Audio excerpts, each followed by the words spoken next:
Well, good morning. Today is Monday, May 7th, and it's a beautiful day. Oh my gosh, it's just, can you see? Look how green it is. Isn't that nice? Isn't that nice? It's 52 degrees. We're only supposed to get into the 60s today, but the sun is shining, the sky is blue. I don't know that you can really tell, but the sky is blue, and just gonna be a perfect day. Today, David starts driver's training, so I have to go and pick him up and sign him up and all that because Cindy still has to work.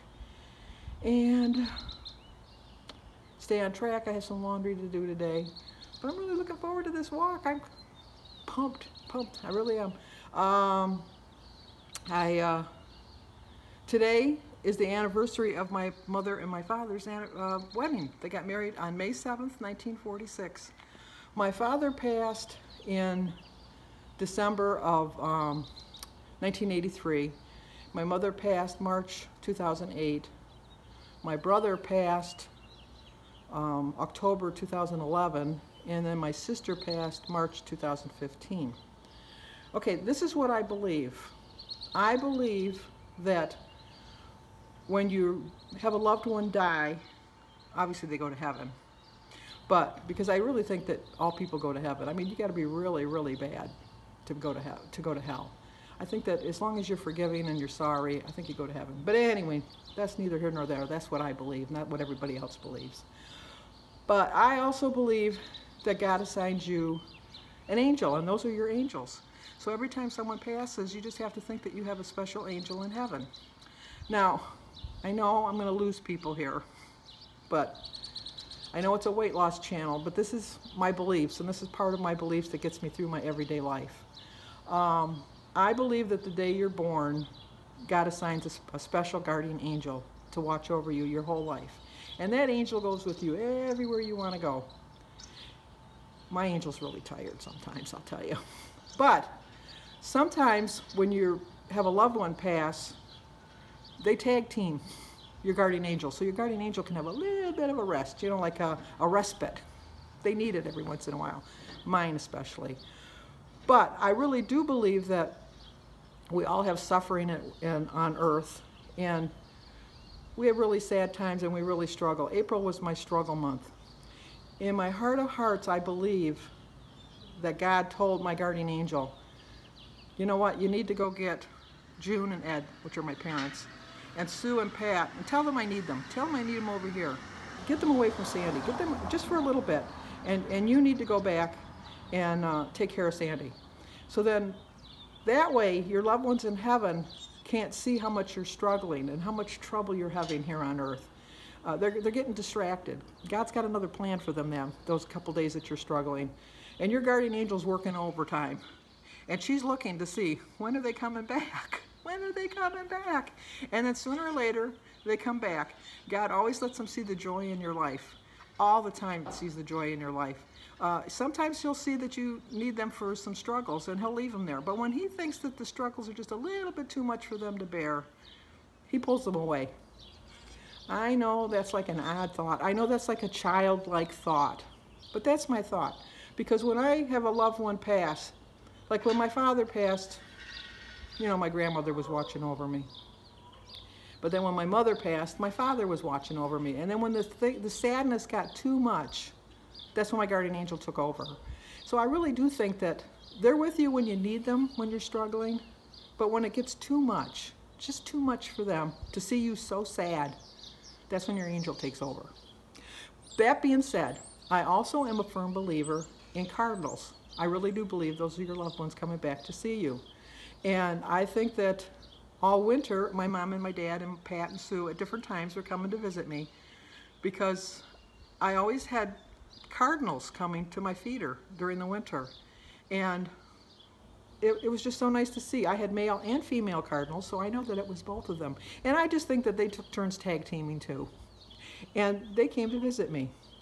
And now that the weather's changing and it's getting so nice that they're going to come to me in other forms. So this is one of the forms I'm thinking they're coming. I'm going to share a surprise with you. Oh my goodness, I got a feed, I got a bird, I got a bird! And I don't think it's a hummingbird, but I got a bird! It's pretty. Maybe it is a hummingbird. Oh my gosh. Too excited. Pull her over. But see, it's not ready for its close-up, Mr. DeMille. Oh, I'm gonna go. You want to do the stamp?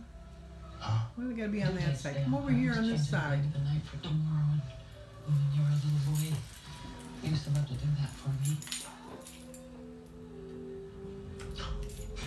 This is silly. Is that the right time? No, no, no, no.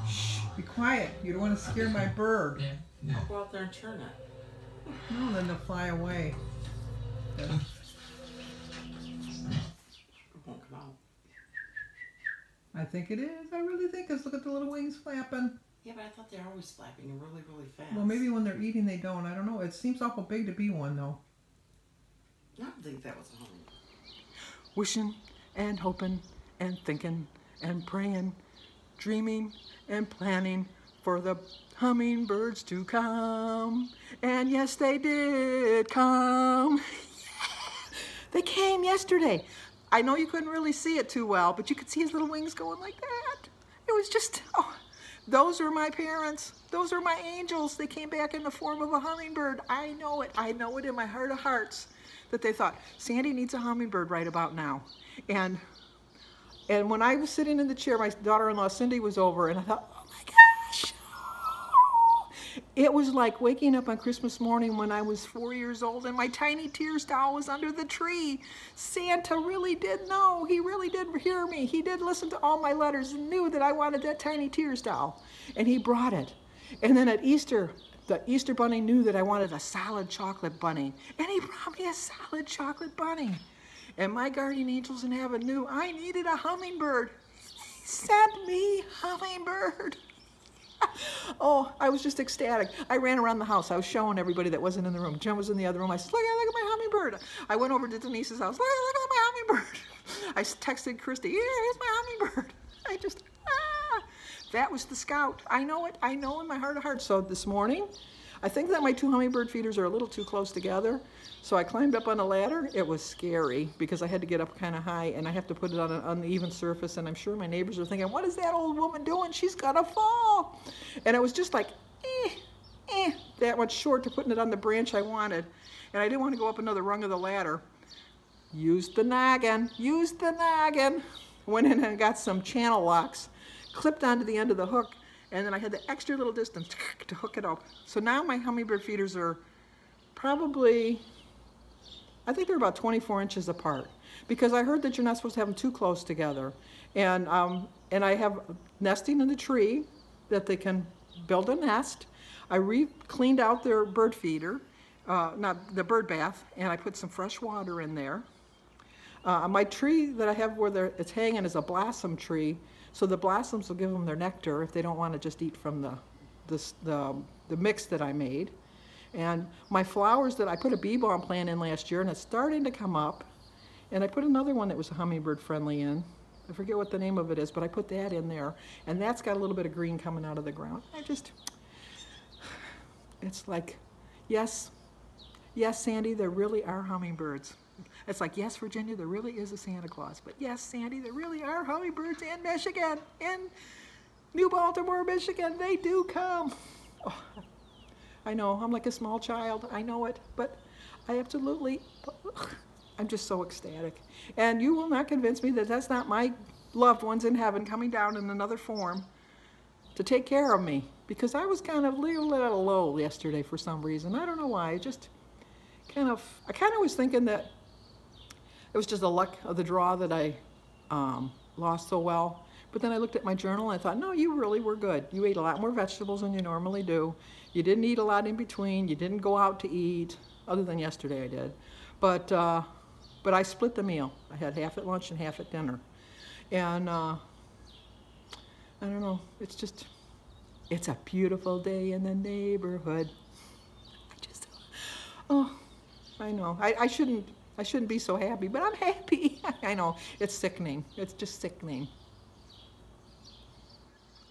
Yep, I'm sweet. Too sweet. All right. I gotta go in before. No, go in. I gotta go for my walk. What am I talking about? I gotta go in. I got so ecstatic. I was so happy about my hummingbirds. I think I gotta go in because I want to sit down and see more come. I just do. Even if I don't get another one this year, I got the one that I wanted. My only thing is I wish it would have been ready for its close-up, Mr. DeMel. I wish it would have been on the other side. But it liked that one for some reason. But they will come. I know it. They will come. Okay, let's go for a walk. Wow, what a gorgeous day. I walked 2.19 miles. I just love my walking so much. I don't know why I don't walk on the weekends, but I think it's because I don't want to feel like it's a drudgery, although I don't feel like that. But I should at least walk on Saturdays. Maybe just make Sunday my complete day of rest. But I had a nice walk. There was nobody out. Of course, it's really early. It's before, I left about 9 o'clock. I usually don't leave till about 10, but I'm starting to, with the birds, they wake you up. So I'm starting to get up a little earlier. I still go to bed the same time, but I do find myself falling asleep in the chair. That happens. Jim's working days today, and I was planning on a light dinner, and I told him that before he left, so I don't know if he'll pick something up on his way home, or he'll just make something here too. But I'm going to have a lot of vegetables this week because I found out that worked last week. I did fairly well yesterday. Christy and I went to a Mexican restaurant, and I don't know what I ordered. It was at Juan Miguel's, which is a Mexican restaurant, and it had refried beans and rice, and it was called Juan Miguel Special. And I can't really figure out, it was salsa and chicken and peppers, and it had some cheese on top of it. But I split it and I ate half for lunch and half for dinner. And then I had iced tea, but I did have a slice of cake. I did have cake.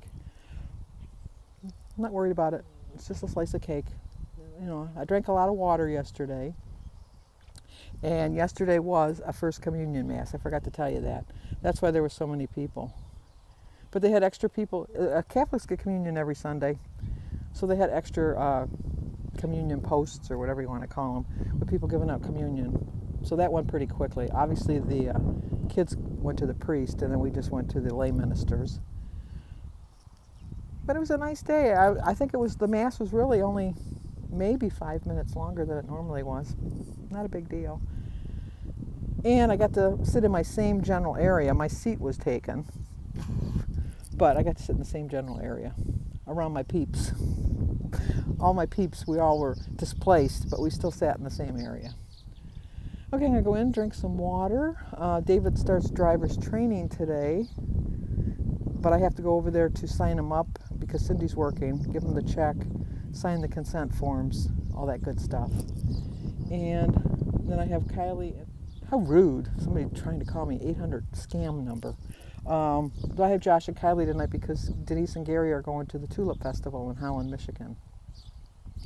There's no school tomorrow, so that I don't have to worry about getting them up to go to school, but I will have to get up on Wednesday to get them to go to school. It reminds me of Overboard, when she says, oh, they can just miss the bus. And he says, well, that's okay, they'll just have to spend the day with you. Poop, she was out of there like a cannon. She got it going. That's what I'm going to be doing. Okay, let's go in, drink our water, see what's going on with the rest of our day. Okay, I'm running really late here. I got to leave in about 20 minutes, so I'm not going to finish all of my breakfast, but I'll eat as much as I can before I got to go get David for driver's training. I started my day with a prayer. I drank 66 ounces of water. My quote is, life can only be understood backwards, but it must be lived forwards. I got that from my cousin Lynn. 24 smart points, 0 for my egg, berries, banana, grapefruit tea, and water. And I have 1.5 ounces of turkey and 1 ounce of cheese for 4 points. So it is a 4-point breakfast. So I think I'm doing pretty good. Let's eat this so I can get moving. Okay, there's my dinner. 0 for the tomato, the celery, the cucumber, the tuna fish, the lettuce, the broccoli. And 1 point for my tablespoon of Miracle Whip, 1 point for my Extreme Wellness Wrap, 3 points for my 1/2 cup of cottage cheese, and 0 for my tea and water.